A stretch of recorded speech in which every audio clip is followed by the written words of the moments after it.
Hi everyone, here we've got HAFURY Note 10 and let me show you how to reset app preferences on this device. So first of all, let's open the list of apps and find the settings. Here let's tap on apps and notifications and let's tap on see all 50 apps.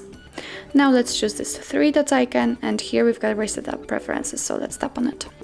Now your device is telling you that this operation will reset all preferences for disabled apps, disabled app notifications, default applications for actions, background data restrictions and any permission restrictions. What's more, you won't lose any app data, so if you are ready, click on reset apps. And that's all. This is how to reset app preferences in your HAFURY Note 10. Thank you so much for watching. If you find that this video was helpful, please hit the subscribe button and leave the thumbs up.